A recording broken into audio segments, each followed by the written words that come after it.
where it's the day that the boys arrive, they get there and it's in the dark, it's pissing down. And when they first walk into that cottage, and the eye character lights that standard lamp, that's the very first thing that we shot in Withnail and I. And we go around sort of looking around and looking at pictures, and he's sat in a chair, soaked with a fag in his mouth. Remember? And I say, what are you doing? He says, sitting down to enjoy my holiday. That's the very first thing that we shot. And so we shot all the cottage things, all the cottage sequences first. Then we went down to London. That took us 2 weeks. The Monty stuff when he came up, we shot that. Then we got down to London for the rest of it.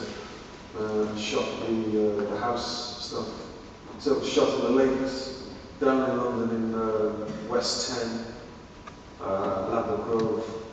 And we spent one other day, and that was in Stony Stratford, in Milton Keynes, which is the tea room scene, the scene in the pub, and that, all those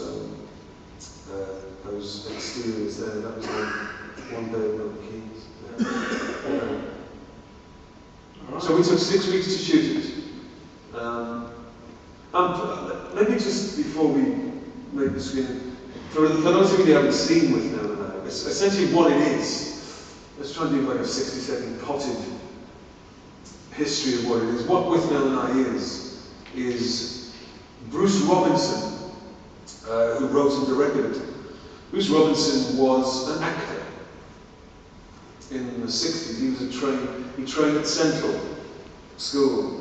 And when he was at Central in his early 20s, in Swiss Cottage, he shared a house with various 6, 8, 10 other boys in Camden Town. And it was this famous house that was owned by the parents of one of the posh kids that was in the house. And the posh kid's name is Vivian McCarroll. And McCarroll is Withnail. That's who Bruce has based the story on. And this house became legendary in that these lads were clever, wasters actually. They were drama students, a bunch of drama students. But there were some lads in there who were pretty smart, they're very good-looking boys. Robinson himself was this extremely beautiful young man. So there was all sorts of girls around, all sorts of staying up late, lots of parties, and it became a real famous social hub, this particular house. Anyway, these dudes were legendary, and the shenanigans that went on in this house were legendary. And within this house were some of the people that stayed there. For example, Michael Elphick. I don't know if any of you remember Elphick. He's dead now, but he became a famous actor, Elphick. He was there. Elphick plays the poacher in the film. He plays the poacher in Withnail and I. He was in the house. David Dundas, who wrote the music for the film, he was also in the house. Dundas was an aristo. He was the Earl of Zetland. They owned the Shetland Islands. So it was this mixture of lads in this place. And McCarroll himself, there was a boy called Michael Feast, who ended up in '69 going to this cottage with Bruce. It actually happened. These two boys went to this cottage in the Lake District. And had these adventures in it. And Michael, who went with Bruce, he was in the house. So there were people in the house that eventually appear in the film. All through this time, though Bruce was training to be an actor, he secretly wanted to be a writer. And his dad had given him this little Remington typewriter. And despite the hangovers and despite the staying up late, he, most nights, even amidst the hangovers, would tap away and write it down. He kept diaries right through the period. And this diary became this thicker and thicker memoir of these 4 or 5 years that they shared this house.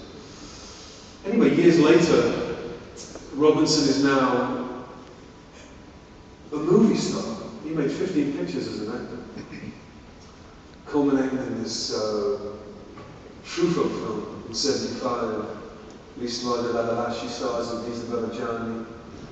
He's, like I say, he's extremely beautiful, and so he never struggled for work. But at some point, he says himself, he got the fear. And there's elements of that in the film, he writes about it in the film. And stopped acting. And decided that what he really wanted to do now was what he should have done at the beginning, that's to be a writer. And he wanted to be a screenwriter. He was helped out by David Putnam, who took him under his wing. Putnam then became was a big film producer. And Robinson ended up getting these little commissions until he wrote the script for The Killing Fields. And The Killing Fields was an Academy Award-winning film about the Cambodian War. Robinson wrote the script, so suddenly now he's up and running as a screenwriter. And it was just after that, in about 84, that he bumped into a man whose name you'll see on the credits of Withnail and I, Paul Heller, an American producer. Paul discovered Bruce Lee, incidentally, and made The Green Hornet and worked on Enter the Dragon, so Paul had made his fortune. And it was Paul that bankrolled Withnail and I. So watch out for his name on the credits. And Bruce had said to Paul during a conversation, well, I've got this manuscript of this memoir about the old days of living in this house with these kids. He said, you know what, secretly I'd love to do it as a picture one day. He said, but I don't think anyone else could direct it. And Paul said to him, well, you should direct it. He said, well, I'm not sure I'm a director. Anyway, this is how it happened. Paul got